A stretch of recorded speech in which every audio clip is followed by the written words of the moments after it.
Isang magandang araw sa inyong lahat mga idol. This is RG Arts TV. So, medyo matagal-tagal na rin tayong hindi nakapagawa ng video mga idol. No? Gawa nga nung nakaraan. Sobrang busy natin. No? So, ngayon lang tayo nakapag-update sa mga nagpapagawa sa atin. So, pasensyahan nyo na mga idol. Medyo maingay dito kasi nasa ano lang ako. Nasa loob ng kwarto. Nasa mga kalsada pa naman yung bahay namin. Daanan ng mga motor. So bago nga ang lahat mga idol, no, so shoutout ko lang muna yung mga subscribers natin dyan. Isang magandang araw po sa inyong lahat. No? Sana po ay nasa mabuti kayong kalagayan. Shoutout ko rin nga pala mga idol yung Vincent, no, isang kaibigan natin at subscribers po natin siya. So nasa ibang bansa siya ngayon. I think seaman yata yung trabaho niya. So mag-ingat ka dyan idol. So ang video na to mga idol, reflex ko lang sa inyo yung bagong unit na ginagawa natin or bagong design. Actually, nakagawa na ako niyan dati, kaya lang hindi ko nagawang videohan. So, ngayon lang ako nakapaggawa ng video. So, shout out sa iyo, sir, nagpagawa nito.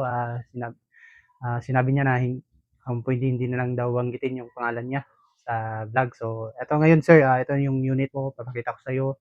And sa lahat ng mga nanonood ng ating YouTube channel, maraming salamat po sa solid po na suporta. So, huwag na natin 'tong patagalin mga idol para hindi naman masyadong mataas yung ating video. Papakita ko sa inyo yung unit na sinasabi ko. Ito yung unit na sinasabi ko mga idol.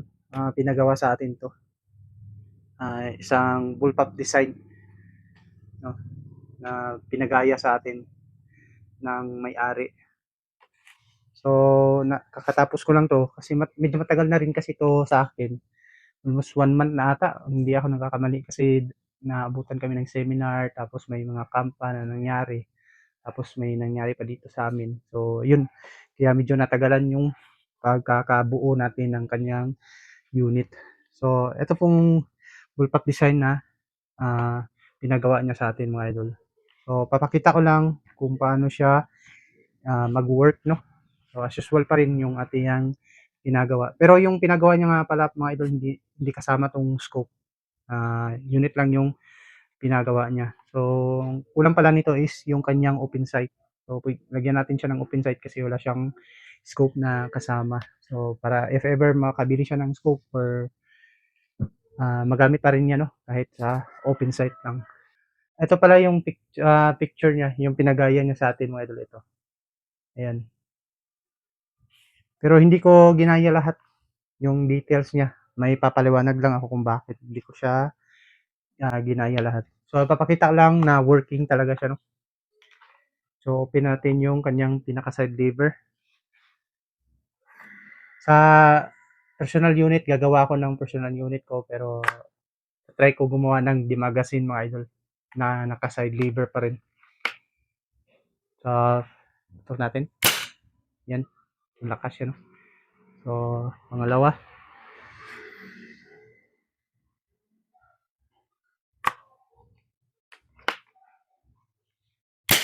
So, yan.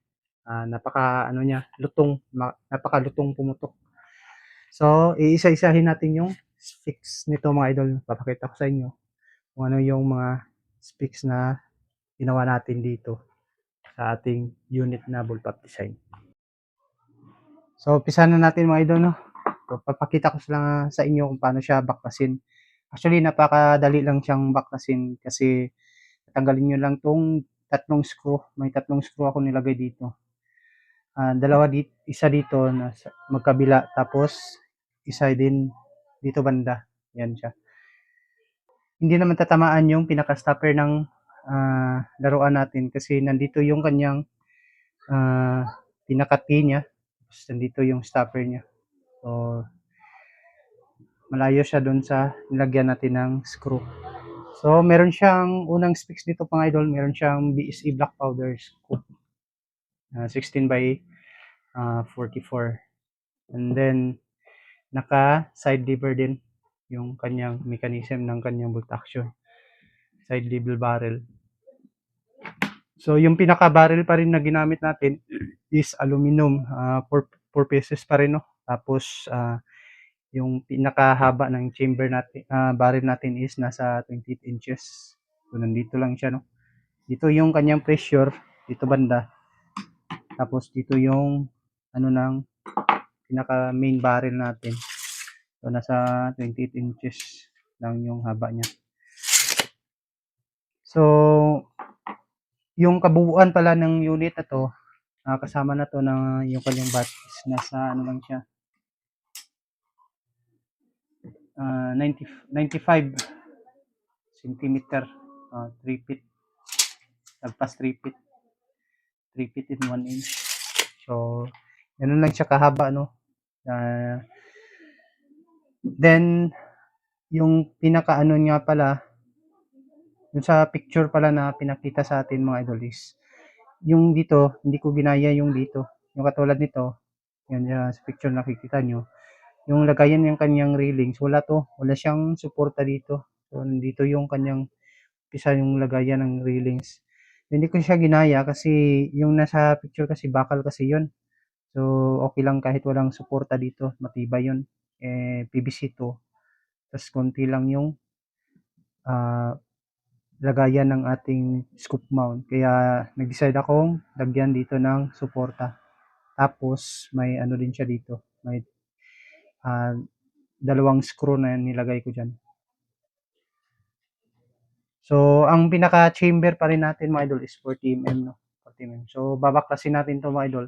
Ito yung kanyang pinaka-buttstock. So, unahin natin to. Tatlong screw nga lang yung nilagay ko dito mga idol. Isa dito at saka dalawa dito. Magkabilaan. So, hindi lang siya masyadong higpitan dito para kasi medyo manipis tong ano niya. Pinaka-siding ng ating buttstock.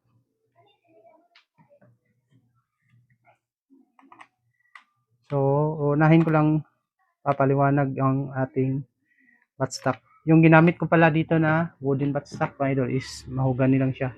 So, ganito lang kadali magtanggal, no? Ito, akyat mo lang tapos make sure lang na diyan tatama yan dito para di ano yung trigger natin. Yan siya. So, ganun lang. So, ito yung trigger mechanism natin mga idol. Same pa rin kasi napaka-linis niyang tingnan ng ating pinaka-trigger mechanism. So, ito pala mga idol, may epoxy to sa loob. Dito hanggang dito yan. Tapos ito wooden na siya. Para pag naglagay tayo ng screw, medyo nagkamali nga lang ako sa pagbutas, hindi siya nasin. Pero try natin isentro. Pwede pa naman yan. So, ayan siya. Wooden to siya, no? Tapos, side lever barrel. So, buksan natin yung pinaka-ano niya. Husing ng ating bitin. Gusto ko sanang ipaliwanag masyado dito mga idol. Gusto ko sanang maipaliwanag ng maayos kasi hanggang ngayon marami pa rin nagtatanong sa akin bakit daw nasusunog yung kanilang check valve. Yun yung mga problema ng mga bitin. Dapat nating ayusin. Lalo na sa Facebook, no? Pero respeto pa rin doon sa mga gumagawa, no? Pero ito lang yung masasabi ko mga idol. Dapat ulit-ulit ko itong sinasabi talaga. Na ito yung ating check valve.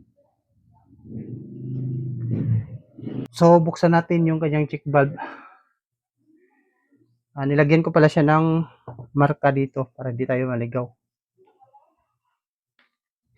Ito yung pinaka-check valve niya. Ilang beses ko na rin itong binaputok mga idol. Pero hanggang ngayon hindi pa rin nasisira or nasusunog, nangingitim. Kahit nangingitim, wala yung kanyang pinaka-thread ng ating check valve.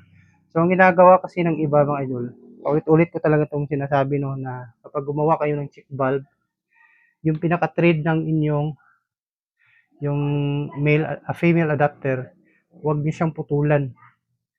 Nakikita ko kasi doon, lalo na sa Facebook, pag nanonood ako, kinakat nila yung female adapter. So, ang mangyayari niyan mga idol, nakalitaw yung thread niya dito. Apoy yung gagalingan ng pressure ng ating toy gun. Kaya, exposed yung thread niya. siyempre nasusunog talaga yan. So, para mas sigurado tayo hindi masunog, una, wag nyo siyang putulan. Wag nyo siyang putulan. Tapos, pwede nyo siyang lagyan ng tiplon para doble, ano naman rin, doble tibay. Para hindi expose din sa, pero hindi naman to expose sa yung thread niya sa apoy. Pero kumbaga nanigurado lang tayo, no? Para okay yung check valve natin na durable talaga. Yun yung nagiging problema pag hindi nyo pag tinipid nyo yung kanyang materialis, no? So para hindi siya masunog, una wag nyo siyang putulan. So yung gamit ko pala na sirens is ganun pa rin, 1 ml, tapos walang putol. Pero may mga gawa din ako na iba na lalo na pag iniba ko yung size ng check valve, iniiksian ko, napuputol ako ng karayom. Pero ito hindi na siya, hindi na ako napuputol. So kung magwi-weak na tong pinaka ano natin, pinaka spring natin, hindi naman kasi to sa pistol type. Kasi yun na kinakalawang, ito hindi kinakalawang. Pwede natin siyang palitan kasi naka-thread lang naman yan. Tapos lagyan lang natin siya ng marka bago natin tanggalin, no? Para may guide tayo na ibalik natin yung ano niya, tamang sukat niya. So yung check valve ko pala, ang haba pala nito, same pa rin sa dati, no? Nasa 12 cm kasama na to. So ito pa rin yung ginagamit nating gas tank. Ano ng kitchen lighter. Yan siya. So pwede natin siyang malalaman natin kapag wala ng laman. Kasi may butas naman siya diyan. So ang chamber natin is 40mm pa rin, mga idol. Yung body chamber natin. So sa pag-replace pala ng igniter, ganito lang yung ginagawa ko, mga idol. Tinatanggal ko lang to. Ito lang yung tatanggalin mo dyan. Tapos kukunin mo lang to. Mahuhugot lang naman yan. Yan o, nahuhugot siya. So, tsaka natin ibalik. Tapos yung pinaka-wire niya, same lang din yung size nito para mag-abot sila ng dalawang wire dito. May solid wire kasi yan. So, yung solid wire niya, nandito dyan sa ilalim. So, hindi siya makikita. So, yung ano pala nito, mga idol, yung divider niya is dalawa lang. Same pa rin. Di ako nag-thread dividers pag butane type. Pero pag spray type, pwede thread dividers. Kasi minsan din kasi nagiging dahilan din yon yung pagiging paiba-iba yung takbo ng bala dahil din sa overpower masyado yung chamber natin. Kaya nagiging paiba-iba. Then yung setup pa rin ng barrel natin is 4 pieces pa rin na aluminum tube yung ginagamit natin. So ito yung pinaka side lever barrel natin. So may screw din siya dito. Pwede natin siyang baklasin. So yung pinaka exhaust niya, ganun pa rin, 10mm rin yung laki ng kanyang butas. So tips ko lang muna, medyo pag gumawa kayo ng ganitong side lever barrel, dapat fit lang yung ano nyo, side lever. Yan siya para pag pinutok natin, hindi siya atras or parang gumagalaw yan dito. So, ayun na siya, no? So, yung railings pala natin is 20mm nandun. So, ano pa ba? Ito. Ito yung pinakamahirap na part dito, mga idol, sa pagbuo ng bullpup design, no? Ito yung kanyang buttstock. So, hindi ko pa nga nalinisan masyado dito. May mga ano pa. Tapos, hindi pa may mga gaspang-gaspang pa. Tapos, mapusisi din to hingawin kasi napakalalim niya, mga idol. So, may ginawa pala ako dito din na sniper type niya. Gusto niyang wooden buttstock lang yung pinagawa niya. Gusto niyang nakabaon yung BBC.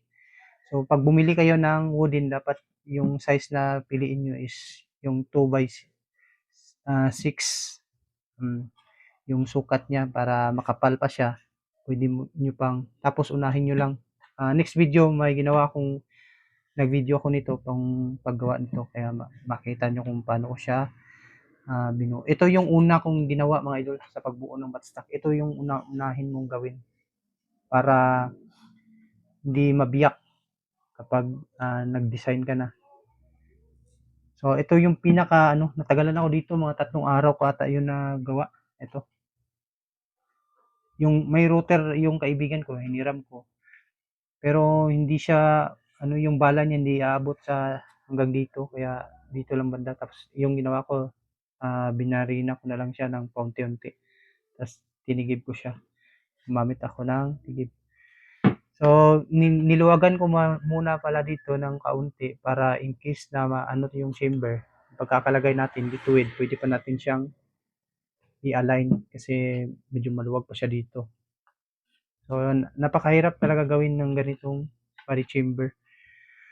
So, kaya hindi ako bihira ako gumagawa ng mga bullpup design. Siguro pag may mga gamit na tayo like sa mga machine shop, pwede ito. Kasi gaganyan mo na lang yun. Wala eh. Kaya, tapos dito nilagyan ko lang siya ng PVC para hindi rin siya masagwa tingnan, para malinis lang siya. Dito banda mga idol, ginawa ko lang siyang PVC. Yung ginawa ko kasi to, wooden sana to.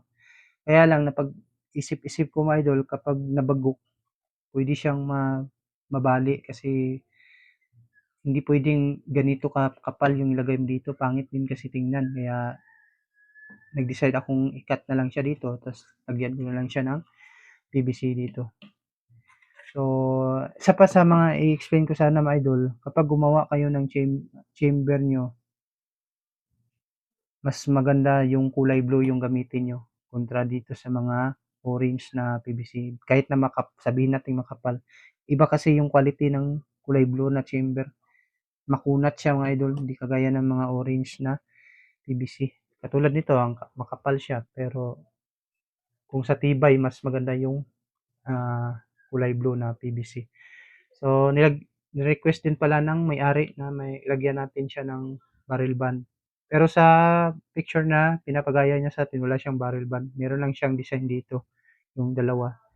So, instead na maglagay ako dito, ginawa ko na lang siya ng barrel band para doble tibay na rin. Igagalaw talaga yung pinaka-barrel natin. So, next video natin mga idol, titest fire natin to ng naka-open sight, tapos lagyan din natin ng scoop para makita din ng may-ari. So, ganun lang kasimple ang pag-backlas ng niya, body chamber sa kanyang pinaka-buttstock at saka pag-replace ng kanyang igniter. So, ganito yung design na setup na ginagawa natin. So, next time, gagawa ako ng naka-side lever. Gayahin natin yung FX talaga, no? Na nandito yung kasahan niya, yun dito yung side lever, tapos may hihila na dito sa bolt action, tapos may exhaust, tapos isahan na lang, tapos dito din yung maghihila ng gas tank natin, tapos lagyan natin siya ng magazine dito. So pinag-isipan ko pa talaga mga idol, kaya hindi pa ako gumagawa ng di magazine, no. Siguro yung mga iba alam na nila yung mga mechanism, pero tatry ko lang gawin muna pansarili. Kasi pag gumawa ko ng D-Magazine, hindi ko pa nasubukan yung quality niya, kung okay ba. Tapos bibenta ko, kawawa naman yung bibili. So, yun siya mga idol, no? So, ibalik lang natin. So, ibalik natin to mga idol. Natin yung, itapat lang natin dun sa may guhit. So, yung pala ginamit ko pala dito sa check valve natin is 3/8 na 5/8 na aluminum tube. Hindi ako gumagamit ng PVC kasi yung mga PVC kasi katagalan napuputol kasi siya masusunog. So, ganito lang yung magkabit, no. Unahin natin tong ikabit yung kanyang pinaka bitin tank natin. Tsaka natin to ibalik. So, yun siya, no. Balik lang natin ng maigi.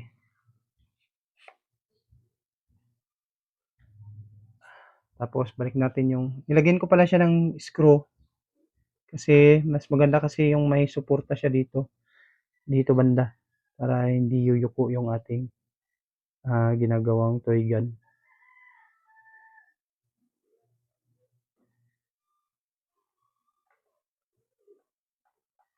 So, bullpup design no, yung ginawa natin. So, nakakapagod lang dito gawin mga idol. Ito yung buttstock niya. 3 days ko yung ginawa eh.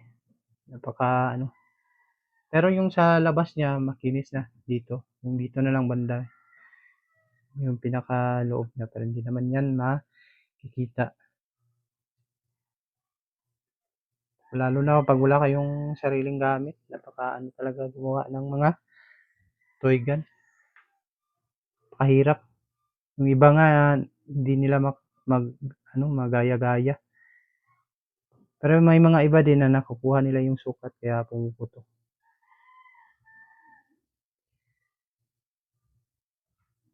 So, ang kabuuan pala ng pinaka-chamber natin mga idol is nasa ano lang siya yung haba niya. Pero 2 dividers lang to. Yung allowance na lang dito. Mas malaki pa siya dito. Lahat-lahat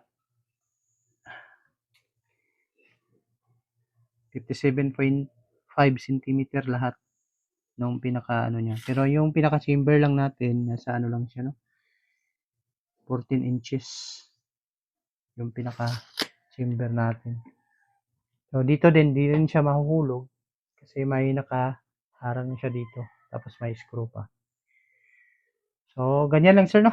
Sa pagbaklas, napakadali lang naman tong baklasin. Tapos ikabit natin to. So make sure nyo lang na unahin na yung pagkalagay nito para hindi yan tatamaan. Para hindi siya ma-dislocate yung kanyang pinaka-chamber or yung pinaka-trigger natin. So ayan siya. Ayan. Tapos silipin nyo uli kung balance ba. Baka hindi balance. Tapos lagay natin yung lock niya uli. So tatlo lang yung lock na nilagay natin para madali lang siyang buksan. So okay lang kahit hindi mo masyadong hipitan no. Baka kasi mabali din yung ano niya kasi manipis lang nga yun.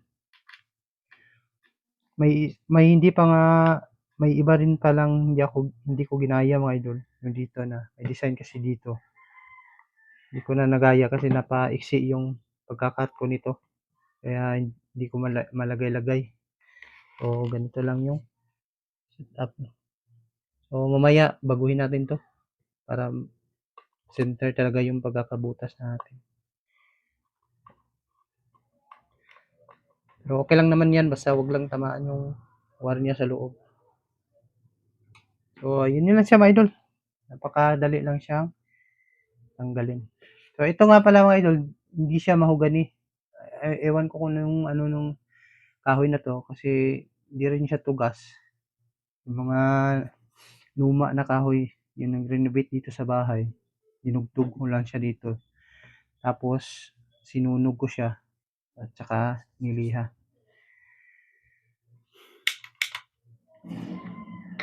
So, yun lang mga idol. Yun lang yung flex ko ngayon. So, yun lang mga idol, no? Salamat po sa panunood nyo. Basta tsagain nyo lang yung pagkakagawa. Mahirap talaga gumawa ng mga ganitong setup.